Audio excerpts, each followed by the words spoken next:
And we go live in 3, 2, 1. Hey guys, thanks for tuning in to the Will and Cody Show. We appreciate you guys listening. We've been doing this a while, actually. This is our, I think this is our year and a few months. I think we've been doing this. And last January was our first podcast. And so we're reaching about a year for the podcast. And then we've been posting videos on YouTube for about a year and a couple months. So really been enjoying it. It's been a lot of fun. Yeah, definitely. It's been a quick time, I'll say. It kind of flown by. With that time period, from January doing the podcast, it's flown by. And then when, back end of, summer last year, we were starting to do some stuff like, throwing around ideas of what we wanted to do. So yeah, it's definitely gone by pretty quick. But yeah, it's been fun that we've been able to do it. Really been enjoying it. I haven't been too consistent with it, but that's kind of one of the fun things is like, as we have time or, availability, we get to do this and it's a fun outlet for us. So yeah, I mean, this one's episode 29, I think. And so, that's almost an episode every other week. So, I mean, not too bad, a little more sporadic, but yeah, it's not too bad. So maybe we'll be a little more consistent next year. We'll do our best. Maybe that's a goal. Maybe, New Year's resolution. Yeah. It's like, hey, be consistent. That would be nice, right? Yeah. I should probably have a New Year's goal for just about everything, really. Yeah, just be more consistent in general. Just I think that's what everybody just wants. Name something and say I should probably be more consistent. But yeah, we're going back to a old school way of recording. If you haven't noticed, we're just kind of side by side. That's a little bit easier to edit. We had mentioned it on the last one. But our webcams, they're new, they're awesome, but occasionally they refocus a little bit. So if I put my hand out and I put it back in, it's going to go. Oh, it didn't do it this time. It did it earlier. Let's see if I do it again. Like a minute ago. There? No, I didn't do it. Okay, let me. Oh, there it goes. Just did it real quick. Quick one. There we go. There we go. Nice. So yeah, I can't figure out how to stop these things. But Walmart, $26. We both got them. They look pretty good, except for the refocusing thing. We got to figure that out. But yeah, this is a new way of doing it. Our old way was really, really confusing, time consuming. It looked good, but it took a while. But a while to edit. And so as I mentioned last time, definitely want to save some time on the editing part of things. That way we can hopefully make more content in general. Yeah. Rather than kind just of spit these out a little bit more. Yeah. Hence why, we've kind of averaged every other week. I think. Yeah. So yeah, it's a couple hour process, but this week is Thanksgiving week. Although when you listen to this, it'll probably be after that. So we're not going to be talking too much about Thanksgiving. But this is Thanksgiving week for us. So, but we're going to be talking a little bit about Christmas because Christmas is coming up. About the time this comes out, probably about 3 or 4 weeks away from Christmas. So we're going to chat a little bit about maybe some ways to save some money during Christmas, maybe some habits or goals to have, or just maybe traditions you could do to help you save money, kind of keep your goals for Christmas. But first, we're going to go through what some other people think you should do for Christmas. Some's good. Some are a little, we haven't shared these with each other, so we're kind of gauging a reaction. We've each kind of pulled a little bit of a few different articles or resources online and try to get each other's reaction to them. Some of them, again, are good, and then other ones are a little bit more on the funny side of what some other people said, and we'll maybe have differing thoughts to them. So we'll kind of go through that. And then we also wanted to share our own thoughts, maybe some stuff that we do personally rather than us being like, here's our 5 tips for this. We'll kind of more just share from personal experience what's worked and what maybe hasn't worked for us. And so you can kind of take that as you want to and, apply as needed. Cody, do you want me to go first or you want to go first with I had lost my page, so I'm slowly pulling it up while you're talking. So it's okay. So I will start. I appreciate it. The first one I found, and some of these I won't mention because I don't want to seem like we're trashing them or something like that. If I disagree, they have their opinion. I don't want to seem mean. But this one is from our friend Dave Ramsey. So he has 25 tips to save money this Christmas, and I just wanted to highlight a few that I thought were pretty funny. Most of them are pretty solid, like your standard things that people are going to say as far as saving money for Christmas, budgeting, tracking your spending, maybe decrease other spending so you have more to go towards, Christmas. shopping early. And let's see, what was my favorite one? So one of them that I really liked is under the subheading of Christmas tips to get more money. The first one was sell your stuff. And then you ready for this, Cody? The second one was make more money. Oh, so you want more money, you can make more money. I just thought that was I didn't think of that one. Wow, so deep. And it's a good point. He talks about like side hustles, maybe other things that you want to do, to kind of supplement your income, during that time. But I just love the heading of like, you want more money? How about making more money? That'll do it for you. So great tip. Such a boomer thing to say. It is really just like, you want it, and how about you just make more? But that's a decent, like, it's true. Like, it does help. There's a lot of like holiday jobs that come up, like UPS and Amazon, and they just hire for this season, like Black Friday and stuff. So yeah, it's a good way to make a little extra. Yeah, it is. It just helps. Like, my wife has done some of that. If we want to spend a little bit more on Christmas, maybe there's a side hustle thing like an Instacart or, Uber Eats or something you could go do just to make a little bit more money to kind of compensate for that. Mm-hmm. I was trying to find, there it is. I found one that I thought was pretty funny. And I mean, I guess practically, if you only cared about saving money and you didn't care about like any of the other things related to Christmas or the holidays or whatever, you celebrate. One of them that he said is say no to random gift exchanges. And he says, here's a hot Christmas tip. Put an end to the white elephant or junk for junk gift exchanges at your work, small group, or book club. Christmas is expensive enough without these social pressures. Be kind, but just say no, thank you. Like, I get the point, right? I mean, like, you want to save a few bucks by not participating in, a group event that you're going to that's going to do a gift exchange. I just think that's incredibly awkward. I don't know about you, but I just think that's super weird of like, I'll come, but I don't want to participate because that's going to cost like an extra 20 bucks. Or my thought also was like, if it's a work event and like everyone else is participating, it's like, it's kind of hard to make more money by getting a raise if your boss doesn't think you care, enough to be a part of the gift exchange. I don't know if that's too extreme of my own. Joe, thinking, where's your gift? I'm just here for the free food. Yeah. I don't care enough about it. Like, I guess, there's a tactful way to say it, but at least that's what comes into my mind of like, it's kind of awkward just being like, I'm sure you could say, I wasn't able to, or something, you could, if you truly weren't able to pay for that, like it was a big deal. You couldn't do it. Like, I think, there's ways you could say it, but I don't know. I think it just kind of can come off as snobby, but I don't know if that's just me. I don't know if you, at least like find something around the house, wrap it up and act like you put some effort into it. Right. I mean it's a white elephant. Something. Yeah. It's not fancy. A white elephant is like, nobody knows who it came from. So just don't say anything. Right. And you still participated. Oh yeah, boss, here's my gift. It's some random picture I found on the wall. So your family. Sorry, that's at least what I thought of when you said that. It's just a picture of your family. It's like, thanks. Thank you. You're welcome. I put a lot of thought into that. Yeah. It's like the gift exchange from The Office when they do Secret Santa and then they change it to a white elephant gift exchange. Or Michael changes it. I don't know if you've seen that one. So everyone has like, oh man, I don't super specific gifts for everyone.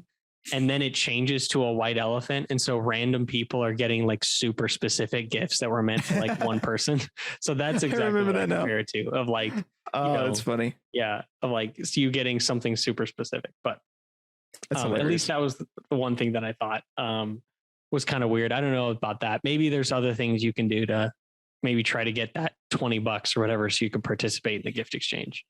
Or maybe there's a more tactful way than I can come up with, but that's at least my thought. So that was my first article. You got any ones you wanted to share? So same same author. I get, well, probably not the same author, but it's Dave not him, but we just say it's him, Yeah. I feel like it's not Dave when it says like top 15 ways to save money. Like, I feel like that's not Dave. Right. But anyway, the first one is cut out cable. So sure. I mean, that's good. I think most people don't have cable anymore. But anyway, he was saying you could save over $400 the next 2 months if you just cut cable. So that's true. I guess, if you spend that much on TV. Right. So that's something you can do. Another one is buy generic brands. So don't get a honey baked ham. Go get like lunch meat. That just form lunch meat into like two extremes there. You just like get a bunch of ham, you just like bundle it together. It's like, see, it's a ham. Like, yeah, no one will know. You glaze it, it'll be fine. And then pack your own lunch, which I can say actually is really, really good advice. You can spend a lot of money if you go to lunch. So it does add up. It adds up pretty quick. And it gets boring. I understand that. Like I eat a peanut butter sandwich just about every lunch. That would get boring. Occasionally we'll like go get something like the company will pay for something, or I'll get to go home for lunch, and then my wife may make something, but usually it's a peanut butter sandwich. That's boring, but you're saving probably at least $8. So just whenever you're eating that, be like, I saved $8. Like, right. One thing I will say, this is random, but a big perk that people don't, or at least I didn't think of as far as working from home, is lunch. Like not having to pack a lunch, and like, usually the quality of food packed versus just making it, there's a pretty big difference in freshness as well. So like, that's a huge thing of like not having to pack lunch in the morning and then being able to go make whatever you want. Like I can make a hot meal fresh for lunch and it's great. Yeah. Every day. And I don't have to worry about packing things up and taking it and then sticking it in the fridge at work. So random thing I thought of, but it does make that a lot easier. In my opinion, working from home makes, eating your, making your lunch from home a lot easier. Yeah. Rather than going out or anything. And there's less pressure of like, oh, we're all here at the office. Let's just go out to lunch. Yeah. So absolutely. Yeah. And that's one thing, like I have thought of that. There were times when I did like work in an office, when I didn't work for myself, there would be times where they're like, hey, let's go grab lunch, or hey, so by saying, I packed lunch already. Like that was a really good way for people for you to say no, but to not say no. Does that make sense? Just like, right. I wish I could, but I packed lunch, The only other thing you can do is you can also say like a diet. Like if you're dieting or something, like I got to stick with what I packed, I'm trying to gain a couple pounds of muscle, We did a couple of those too, especially in college, even though we're totally relying. We were not trying to pack on some weight. We were just poor. Just broke. That's my diet is broke. Yeah. That was my we should get diet. the frat guys are like, hey, let's go hit up the local taco joint. We're just like, oh, I'm good. I'm going to eat my peanuts. This is all I got. That's all I got. Okay. Yeah. That's amazing. I had even like, in college, like the classic thing is ramen, right? About like, all the college students eating ramen. I still would like, when my first year, out of college working, I would still bring ramen for lunch. And I have people like, man, that's not great for you. And I'm like, hey, but it's cheap. I've been eating it for years. I was like, it's my excuse. It's like, it's ramen. I'm just out of college. I can still have it. The other article I wanted to bring up, and this one I will not admit, say who it's from. It's somebody's blog. So some of these are really good tips that they give. But it's just the way that they headline their blog. So don't go and find it. But this is 25 never thought of ways to save money for Christmas. And I just love that title because I'm ready for some breakthrough things. Like these things no one has ever thought of before. Like these are going to blow your mind. This person is completely like, a unique thinker, a way out of the box, ready to go. Number one. I don't know if I'm prepared for this. I prepare yourself. Okay. Number one. I think I'm ready. All right. You've never thought of this. Okay. This is never thought of ways. Number one is create a budget. I love it so much. Oh, wow. And then number 3. You're right. I never thought of that. Is use coupons. This person is the only person in the world who's ever used coupons or ever will use coupons. Number 3 is save ahead of time or set aside your savings. No one's doing this, Cody. Okay. No one is doing this. Wow. Next one is buy items on sale. You're paying full price. I'm paying full price. Why didn't I think of that? Everyone else is paying full price, but this person, they're buying. So you're saying when something goes on sale, I should buy it? Yes. Wow. That's crazy. Another one, quit eating out. Or you have the trifecta here, actually. It's write a menu plan for the week, quit eating out, and then bring your lunch. And add in, make your own coffee. Wow, that's a quadruple whammy there. I mean, got it. I hope you could tell my sarcasm if you're listening to this. These are great tips, okay? Possible. These are super practical. Like, yes, if you do these, you could save some money. I just love the way that it's framed, that no one's ever thought of these before. And yet most people could say they probably thought. Some random ones in here that are actually decent is like insulate your home during the winter. Not bad. I guess you could save, a few bucks on that. I wonder how much and then it is somehow to do we that. go back to make homemade meals. So I guess that's different than planning meals and not eating out. I think they just had to get to 25. Okay. I feel it. You write an article and you say 25 and you're struggling. It's not a nice number and you're like, I got to do something else. I'm at 22. It's like, I got to get to 25. Don't overspend. So that's a good one. They also said get rid of cable. So them and Dave, the right mind. This is a good one that I actually legit like is find the right mobile plan for you. I think phone plans, insurance, things like that. You shop around, you could probably save a few bucks. They also mentioned switching insurance and then, making it yourself. It's also not a bad idea. Like if you can, some people that do that for like cards. So like birthday cards or Christmas cards or stuff like that. Those can be expensive to buy. So if you like doing crafts and stuff like that, like, you're kind of handy with that. You can throw some together pretty quick and make it look nice. And it's not too expensive. And other gifts, like if you like my brother-in-law, shout out, he likes woodworking. And so he used to do that a little bit of like, he would make something and then use that as a gift. So it's kind of a win-win of that, with certain things.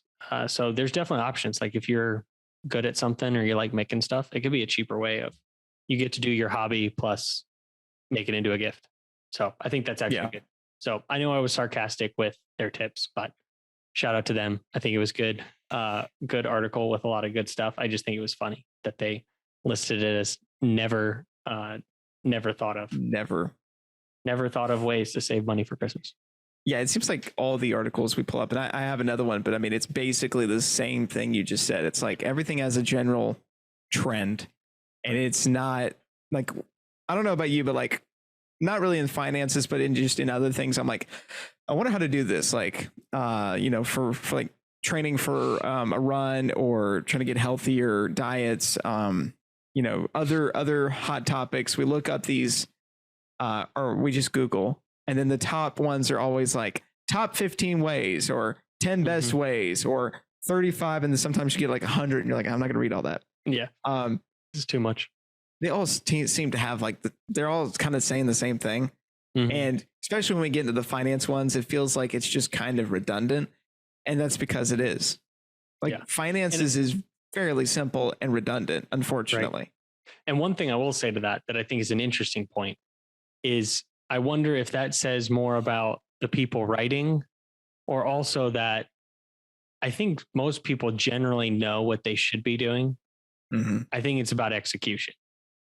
Does that make sense? Like, I think it goes back. It's something we've talked about before as far as the difference between head knowledge and then like actually practically behavior, like behavior modification when it comes to, finances is like, you can know what to do, but then actually going out and doing it is very different. So I would say I would lend more to, these basic things because they overlap. I think most people know them.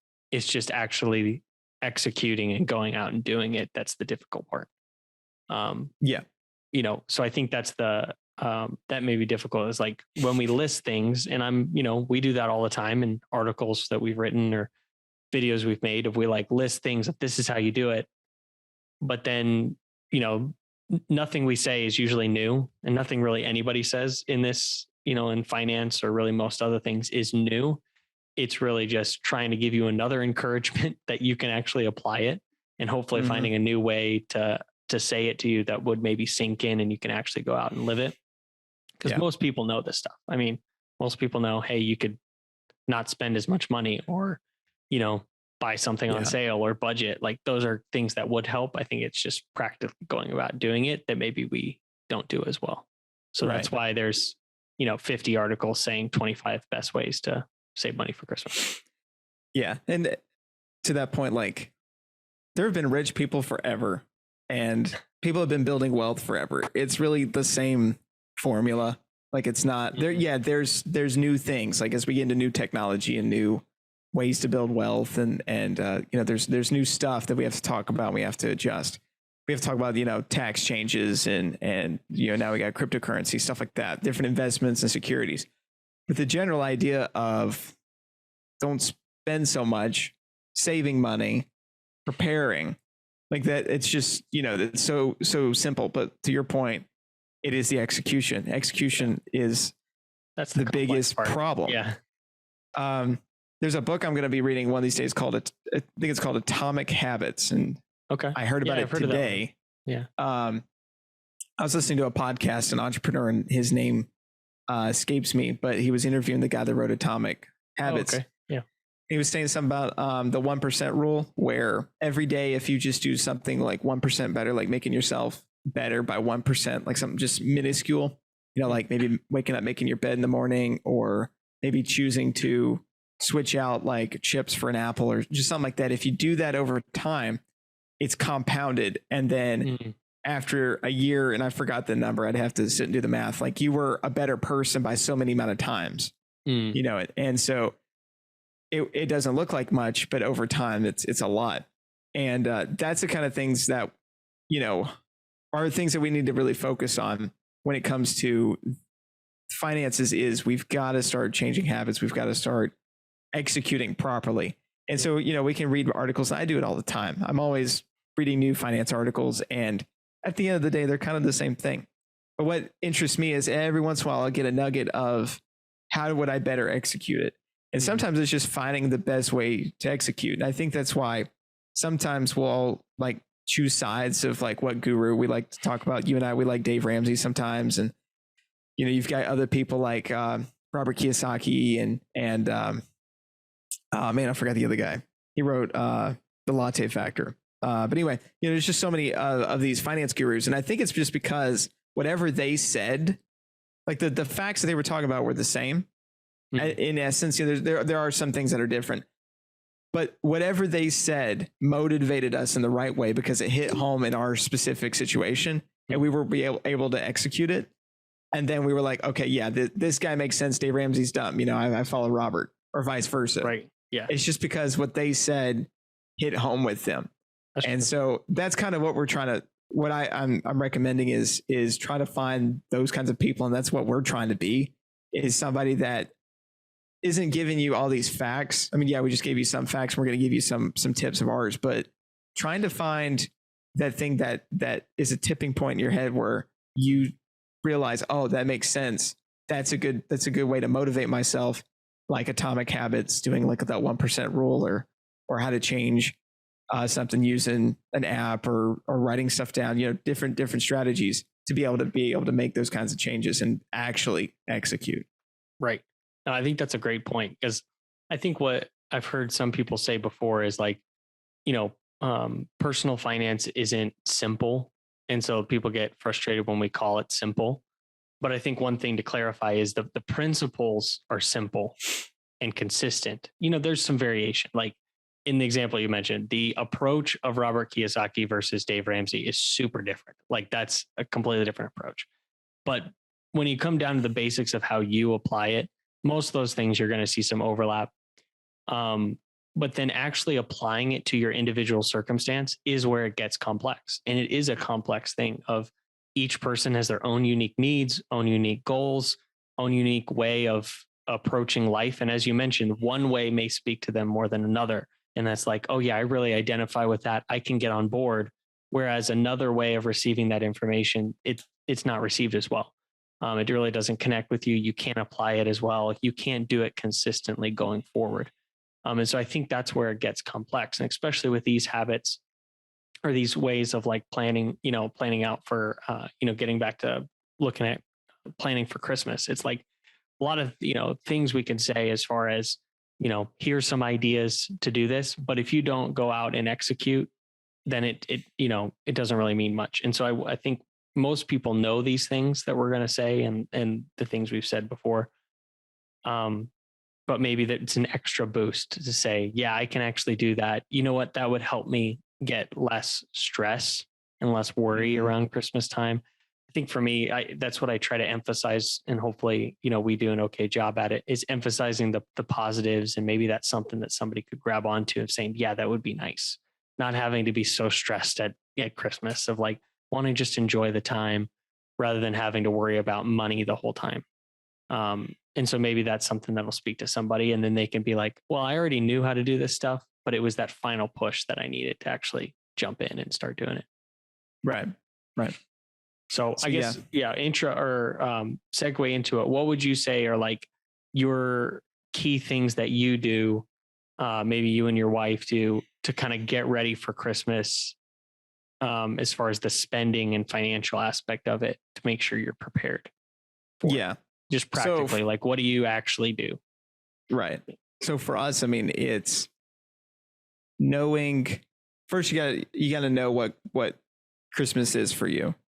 Meaning that you need to know who you're seeing, who you're hanging out with. And I understand that we don't always know these things. Like, we still don't know all the Christmas plans right now, but usually, you spend time with this family, and then maybe your family, her family. Maybe you go see the grandparents, or, the in-laws' parents. And then maybe you've got like some big event, or maybe it's like a family reunion. Do you have work things? Trying to know what is in there, and then having that in your mind months in advance. My dad would prepare for Christmas starting January. I'm not even kidding. Intense. He's ready. He didn't know what he was going to buy.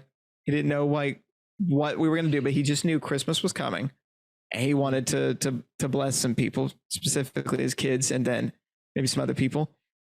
And he would put a certain amount of money every month, no matter what, into a little envelope. And I know exactly where that envelope would be. It'd be right above the microwave in a cabinet. And that was a Christmas fund. And, he always wanted to make sure it hit a certain amount.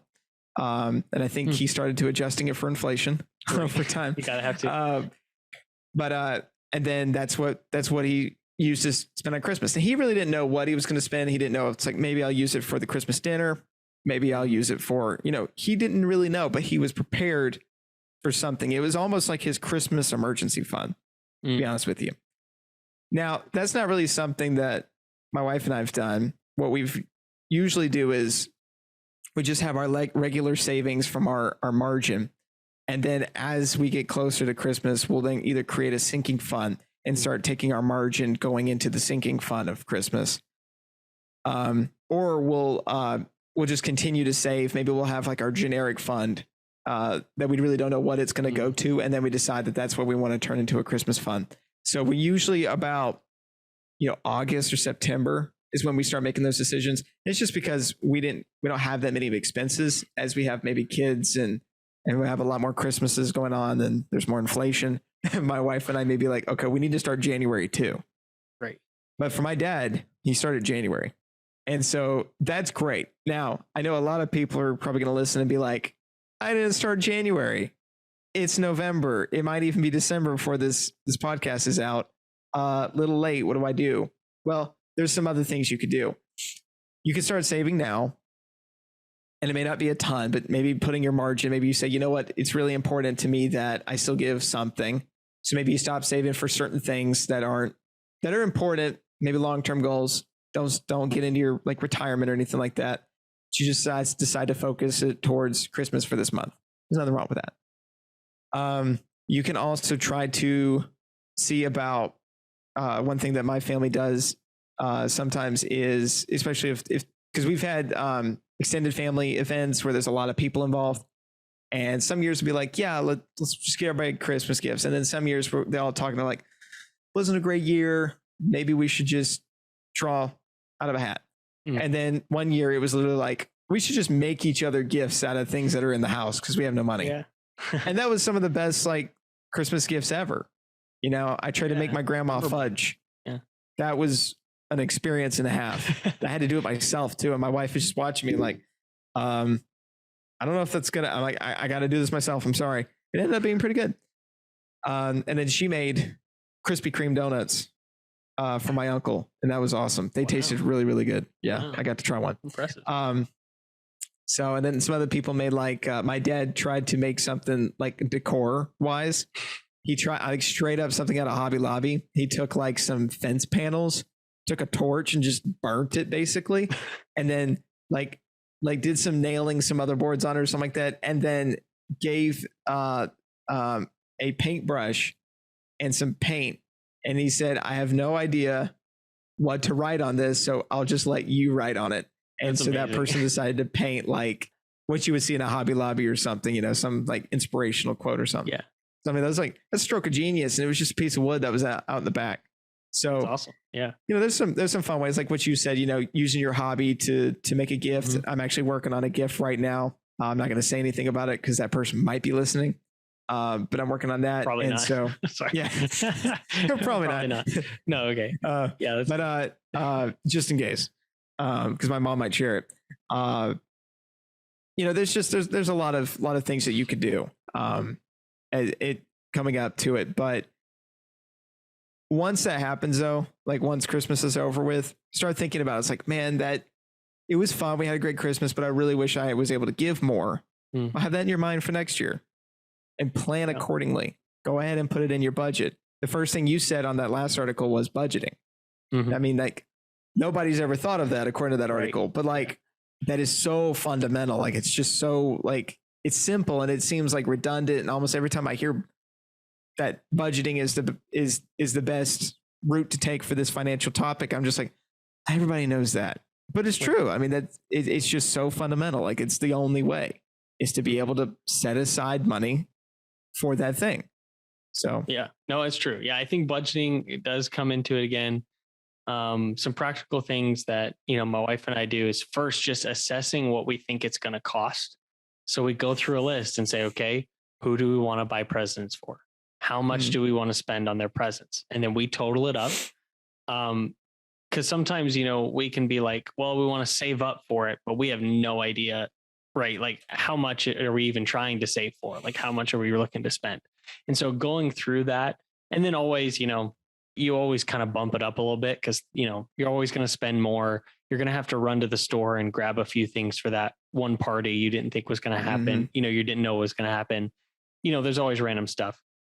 But you make at least an assessment of here's how much we think we're going to spend on gifts and anything else we're going to need related to the holidays. And then you can kind of backtrack, as Cody mentioned, you know, a sinking fund. For those of you who don't know, it's basically just if you have a savings goal you want to get to or a number. So Christmas is a great example. So say by December, you want to have a certain dollar amount saved. Instead of feeling like you have to come up with all that money in December, which is a lot. Like, you know, it's hard to set aside all that money right away out of your paycheck because you've got other bills to pay. So most of us don't have a margin that's large enough just to pay for it right out of the month. Mm-hmm. So what you do is basically just backtrack and say, okay, how many months do I have to save up for it? And then you can split up that savings goal between those months. So you don't feel like you have to come up with it right away. And that's usually what my wife and I do as well. You know, after we come up with our number, and similar for you, Cody, you know, ours, you know, it's smaller. So really, you know, usually about September, October, we'll start looking at that. And then just start setting aside each of the next few months a little bit to make up for that savings goal. And then usually we're able to meet it. And then we really don't have to worry about it because we know what's allotted for that. And it helps us get there and not feel so panicked, you know, like in December, worried about, you know, do we have enough money to be able to get these gifts or what can we do? And so there's some give and take with that of either, you know, that money has to come from maybe another savings goal. As you mentioned, Cody, you know, that's been, you know, sometimes difficult as, okay, we got to kind of reduce that savings so we can put a little bit more towards this fund, you know, for coming up for Christmas. or maybe we got to cut back on expenses. That's another way to do it, or increase your income doing side hustles and things like that. Little side projects to make some money. Those are usually kind of the three ways that you're going to have to, kind of compensate so you can make it happen. Which can be difficult, but I feel like if you plan ahead, you can get it done in a good amount of time.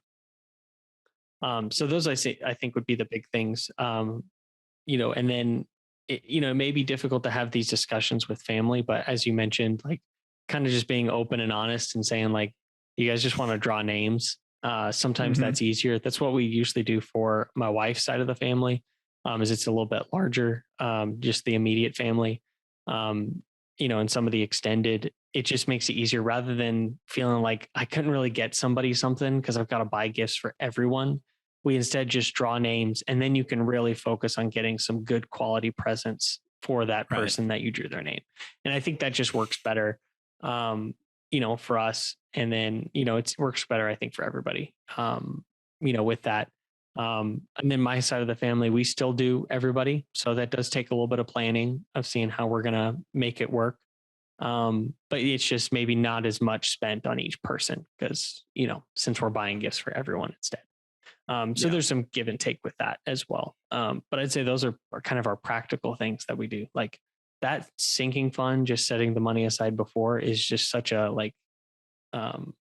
relief and like headache relief of like not having to worry about it in December. So if you're watching this and it's December, don't panic. You've got a few weeks, hopefully by the time you're watching this before Christmas, to set aside. But if nothing else, then at least you can get a head start on next year. Maybe you don't have to start in January like Cody's dad, but maybe you can start looking at it sooner, because it's one of the nice things is most other large expenses are complete surprises. You don't know when they're going to come. You don't know when your car is going to break down, and you've got an emergency fund for those, but you don't know when you're going to have to replace your car. Usually you don't know when you're going to have a major repair in your house. Those things kind of come up randomly, but Christmas or whatever you celebrate, it's annual. So it's going to come next year. And so it's one of the nice things, at least you can get a head start on and saying, okay, I know that's going to come up. I know I'm probably going to spend money. So at least I can start doing a little bit now. And again, none of this that Cody and I have said is groundbreaking, new things that no one's ever heard, but maybe this would give you a good push of you can actually apply this very easily and not have to do a ton. And it still helps you out a lot. It's not a lot of work going into it. It's just a little bit of planning and a little bit of thought can relieve a lot of the stress that can come around this time of year. Yeah, exactly. And I mean, if you feel like I'm a little late, it's already December. I mean, all those things that we just talked about in those articles, those are good ways to build margin and be able to come up with some money if you really want to get like super frugal, just so that way you can, make somebody smile and buy them something nice. There's nothing wrong with that. We'll probably do the same thing. We'll probably be like, oh man, it'd be nice if we could this is a little bit over what we had saved for. Maybe we should cut out some other things so we could be able to afford this. That way we can make their day. Nothing wrong with that. Nothing wrong with grabbing a side hustle. But definitely thinking outside the box, ways to help people. I've heard of people and I've seen it doing something for someone. They would literally would write a coupon and say, I'm going to do this for you. And it would be mowing the lawn or taking them out, or, it's just something like that. So there's ways to think outside the box, still put a smile on somebody's face. But what we had talked about, that's what we do. It involves planning. It involves time. And I understand that not everybody's there, but do keep that in mind for next year. And then one thing I do want to mention before we go is don't use your emergency fund, because Christmas is not an emergency. Christmas comes every year, just like Santa comes every year. And this didn't catch you by surprise. This has always been here. So you can't use your emergency fund. You can be like, oh my goodness, it's Christmas. I had no idea. I got to use. No, wasn't a surprise. And then please don't use your credit card. You can use your credit card if you got the money and you're trying to get some points or something like that. That's fine. But don't use your credit card in a sense of, well, I'll swipe now, make some smiles, and I'll worry about it later. I heard on the news today that people are still paying off last year's Christmas. Oof. there was like I think it was like 40% of still paying off last year's Christmas through layaway, through online payment systems. I forgot what it's called on Walmart and Amazon. Is it a firm? I think it's a firm. It's like a payment system. PayPal has a payment system, and of course your good old fashioned credit cards. Please don't do that. Those are gimmicks. Those are people that is ads trying to say, hey, if you did a layaway, you can make somebody smile right now, and then you can worry about it later. That is a disaster waiting to happen. This is something that needs to be prepared for. Yeah. And yes, you may not be able to make somebody smile now, but you'll be able to make somebody smile later, and you won't be in a bunch of debt. So keep that in mind. Make yourself smile as well. Yeah. Don't make yourself frown. It's your money, So I think, a little bit of forethought can help save a lot of that headache stuff. And it's worth it. I think, the little bit of time and effort, oh man, it's so worth it not having to worry about that and just being able to enjoy the time with family, with friends, as you said, making somebody smile with a gift or whatever you can do, if you're making a gift or anything like that. I think that the effort that you put into it only adds to the gift. It doesn't take anything away from it. So the time you spent on it, the time you spent looking into it, maybe looking for deals or things like that, I think it adds to the gift. And even for you as the giver, I think it makes more of an impact knowing what you did to be able to make that gift happen. Yeah, I think it helps out as well. So that's really good advice. So prepare for it. Don't be a statistic for the layaway next year, please. Yeah. Don't be paying interest on stuff from last Christmas. That floored me. I was very surprised on that. Give yourself the gift of not paying that interest. Yeah. So, all right. Well, we're going to go ahead and wrap it up. But if you guys enjoyed that, please let us know. Go to www.willandcody.com. We got a contact us page. You can ask us any questions you like. We'll answer it on the podcast. And then we're on Apple Podcasts. So give us a 5-star review if you don't mind. I don't think Spotify lets you do that, so just tell your friends about us. Share it, like it on all the social medias, and spread the word. That way we can try to do our best to help as many people as we can. So anyway, we will see you guys next time. See you guys.